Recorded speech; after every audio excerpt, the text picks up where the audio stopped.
Hari ini apa yang terjadi dengan Israel dan Palestina. Lalu sebagian sudah bertanya, kita orang gereja bagian mendukung mana? Yang pertama, kita tidak pernah mendukung perang. Karena Yesus datang untuk membawa damai, bukan untuk membawa perang, saudara. Jadi harus jujur dulu. Kita harus tahu dulu, anak Tuhan tidak bagian dukung-mendukung, bukan bagian kutuk-mengutuk. Itu sebabnya saya sebagai pendeta memberi masukan buat Bapak Presiden yang terhormat. Dan siapapun yang mendengar ini yang punya kuasa untuk menyampaikan kepada Bapak Presiden yang terhormat. Berarti kalau orang bikin surat terbuka, kalau saya bikin speech terbuka. Dan kalau saya boleh ngomong, karena Indonesia adalah negara Pancasila yang dimulai dengan ketuhanan yang Maha Esa. Berarti Tuhan bukan saatnya kita saling mengutuk, saudara-saudara. Iya kan? Karena dalam hukum agama, dalam hukum iman, kita tahu apa yang kita tabur, itu yang kita tuai. Kalau Indonesia suka mengutuk, apalagi atas nama bangsa dan negara, sebagai kepala negara, maka saudaraku yang kasih dalam Tuhan, negeri kita juga akan terkutuk. Karena apa yang kamu tabur, itu yang juga akan kamu tuai. Jadi sebagai hamba Allah, silahkan, ini hanya masukan. Apakah mau didengar atau tidak mau didengar, yang penting bolehlah saya memberi masukan. Karena sebagai hamba Tuhan, saya akan memberi masukan sesuai dengan apa yang saya mengerti. Jadi jangan kutuk mengutuk. Ya kan? Dan juga jangan dukung-mendukung. Kenapa? Karena dukung-mendukung berarti Indonesia mendukung peperangan. Ya kan? Karena kalau mengutuk Israel, mendukung Palestina berarti ayo perang terus sampai ada yang kalah. Gitu. Jadi harus kita tahu juga, ada yang bilang bahwa tapi Indonesia menolak segala bentuk penjajahan karena itu mendukung Palestina. Kita harus jujur dengan diksi-diksi yang ada. Palestina tidak terjajah. Karena Indonesia waktu terjajah modalnya cuman iya kan? Modalnya cuman apa sih? Bambu runcing, saudara. Bagaimana kita bisa bilang Palestina terjajah? 1.500 lebih rudal, saudara. Iya kan? 800 pertama Israel diam. Hello? Itu yang namanya terjajah? No.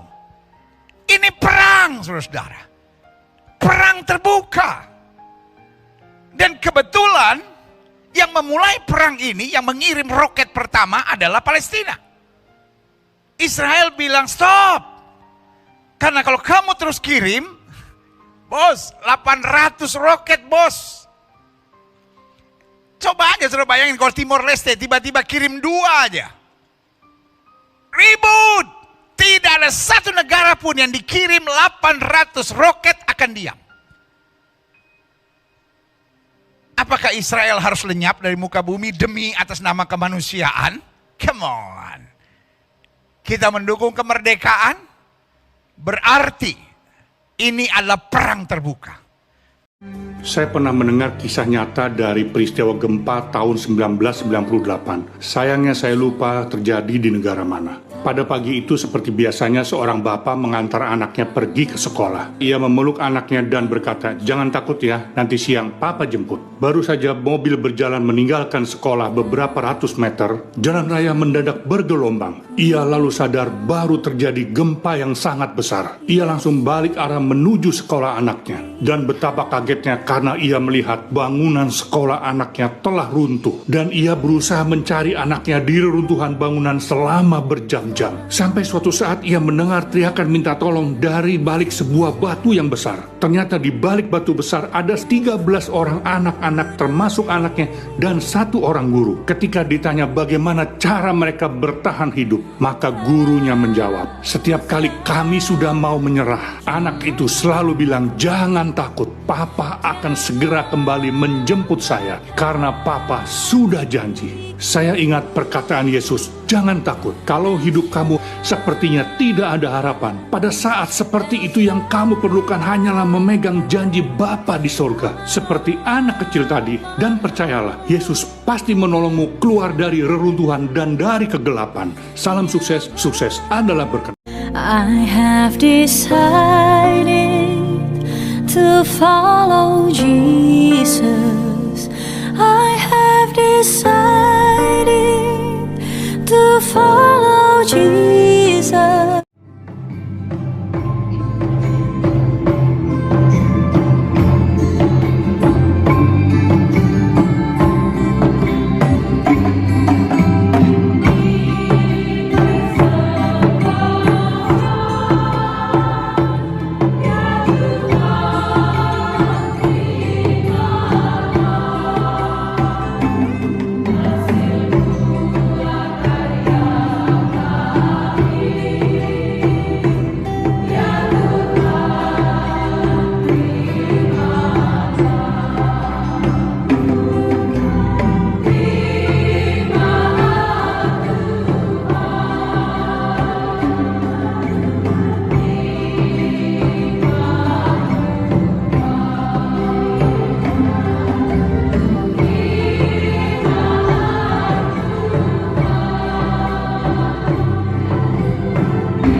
Ada seorang pria yang memiliki 4 anak. Dia ingin anak-anaknya belajar untuk tidak terlalu cepat menghakimi dan menyimpulkan. Dia pun lalu memberikan anak-anaknya sebuah tugas secara bergantian. Lihat pohon apel yang berada di kejauhan itu. Ayah ingin kamu mengamatinya dan melaporkan ke ayah. Anak yang pertama ditugaskan untuk melihat di saat musim dingin. Anak yang kedua di saat musim semi, anak yang ketiga di musim panas, dan anak yang paling bungsu di musim gugur. Mereka pun lalu berpergian dan melaksanakan tugas yang diberikan. Ketika semuanya sudah berkumpul kembali, sang ayah meminta mereka untuk menceritakan apa yang mereka lihat dan amati. Anak yang pertama berkata, pohonnya jelek banget ayah, kayak pohon sekarat, gak ada daunnya, bahkan rantingnya pun bengkok-bengkok. Anak kedua berkata, enggak kok gak seperti itu, pohonnya gak botak, ada daun-daun hijau yang baru bertumbuh di rantingnya, penuh dengan harapan. Anak ketiga langsung menyanggah, Enggak, bukan hijau. Justru pohon itu dipenuhi oleh bunga-bunga yang penuh warna. Indah, harum. Wah, itu hal terindah yang pernah saya lihat. Anak yang keempat langsung menyangga dan berkata, gak mungkin, kalian semua tuh salah. Pohon-pohon itu justru penuh dengan buah-buah yang bergelantungan. Buahnya sudah matang sekali dan siap untuk disantap dan dinikmati. Sang ayah lalu menjelaskan kepada anaknya, kalian semua benar. Tapi kenapa kalian lihat dan melaporkan yang berbeda-beda? Karena masing-masing dari kalian hanya melihat dan mengamati di satu musim saja dari kehidupan pohon itu. Kamu gak bisa menyimpulkan kehidupan sebuah pohon hanya dalam satu musim saja. Begitu juga dengan hidup. Jangan menilai kehidupan seseorang hanya dari satu masa sulitnya saja. Apakah seseorang itu hidupnya bahagia, penuh cinta, berguna, penuh makna? Semua itu hanya bisa diukur di akhir saat dia menutup mata dan menjalani semua musim dalam hidupnya. Jadi, kalau saat ini kamu merasa seperti berada di dalam musim dingin, jangan menyerah ya. Karena kalau kamu menyerah, berarti kamu akan kehilangan kesempatan di musim semi, sukacita di musim panas, dan makna indah dari musim gugur. Jangan biarkan luka di satu masa menghancurkan sukacita di hidupmu selamanya. Saya punya seorang anak laki-laki bernama David. Dia suka sekali pelihara binatang-binatang dari kecil. Mulai dari hamster, ikan, dan sebagainya. Namun semuanya mati, tidak ada yang bisa hidup. Lalu dia mulai melihat bahwa suatu hari dia ingin pelihara seekor anjing kecil. Lalu dia terus minta dengan saya. Sampai suatu ketika dia ulang tahun dan saya berikan anjing kecil sebagai hadiah ulang tahun kepada dia. Oh, dia senang sekali. Terus bilang terima kasih dan terus dia bergirang dan bersuka cita. Saudara, apa yang kita bisa belajar dari kisah ini? Jangan pernah berhenti berdoa. Ketika kita minta sesuatu dengan Bapa di surga, kita tahu ada sesuatu yang harus kita perbaiki dari dalam. Bisa jadi hari ini Tuhan belum menjawab doa kamu. Ada kemungkinan ada salah di dalam kita sendiri. So perbaikilah, evaluasi diri dan lakukan lebih baik lagi. Jangan pernah berhenti berdoa. Jika anak saya pelihara ikan hamster selalu mati, pelihara guguk atau anjing kecil hidup sampai hari ini, itu artinya ada sesuatu yang dia perbaiki. Sama hidup kita. Kalau kita terus berseru kepada Tuhan, seperti firman Allah berkata di Matius 7:7, mintalah maka akan diberikan kepada kamu. Carilah maka engkau akan mendapat, dan ketuklah maka pintu akan dibukakan bagimu. Saudara, yakinkanlah diri kamu, berdoalah, jangan pernah berhenti sampai mujizat menjadi nyata dalam kehidupan kita. Amin. Glory, glory, hallelujah. Glory, glory, hallelujah. Glory, glory, hallelujah. Hallelujah, pujimu. Glory, glory, hallelujah. Glory, glory, hallelujah. Glory, glory, hallelujah. Hallelujah.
dan serahkan diri, mengucap syukur buat hari yang kau beri, memuji Tuhan dengan segenap hati. Ku sembah Kau, Allah Maha Kudus. Ku tinggi Kau, Allah Maha Tinggi.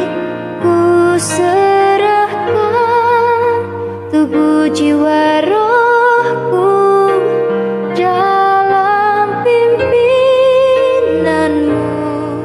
Tuhan. Di dalam Tuhan ada kemenangan. Di dalam Tuhan ada kedamaian. Di dalam Tuhan ada kekuatan selamanya.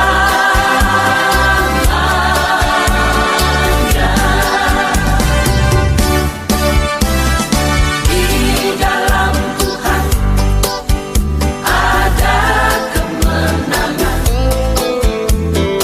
Di dalam Tuhan ada kedamaian.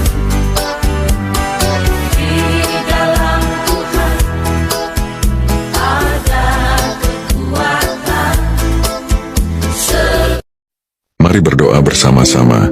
Tuhan Yesus, aku ingin mengucapkan terima kasih atas semua berkat dan kasih setiamu yang telah kau curahkan ke dalam hidupku. Sepanjang perjalanan hidup ini, aku merasakan penyertaanmu yang penuh kasih, dan itu membuatku merasa begitu berharga. Aku berterima kasih Tuhan karena Engkau adalah temanku yang setia yang selalu mendengarkan keluh kesahku dan memberikan petunjuk saat aku bingung. Engkau adalah cahaya dalam kegelapan, dan aku tahu aku bisa selalu mengandalkanmu. Hari ini aku ingin berdoa agar Engkau terus memimpin aku dalam hidup ini. Bimbing aku dalam setiap langkahku Tuhan, sehingga aku dapat hidup sesuai dengan kehendak-Mu. Berilah aku kekuatan untuk mengatasi segala cobaan dan godaan yang mungkin aku hadapi. Aku juga ingin mengangkat doa untuk semua orang di dunia ini yang mungkin sedang mengalami kesulitan atau penderitaan. Kirimkanlah kasih-Mu kepada mereka, Tuhan, dan berikanlah mereka penghiburan dalam saat-saat sulit. Terima kasih Tuhan, karena Engkau selalu ada dalam hidupku. Aku percaya bahwa Engkau akan terus berjalan bersamaku, membimbingku, dan memberkati aku serta orang-orang yang aku cintai. Dalam nama-Mu yang kudus, Tuhan Yesus Kristus, Juru Selamatku. Amin.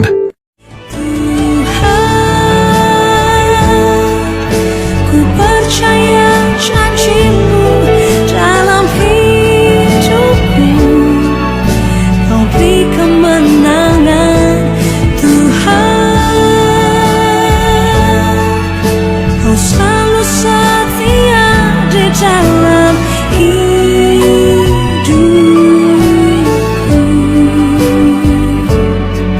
Kau berharga bagiku.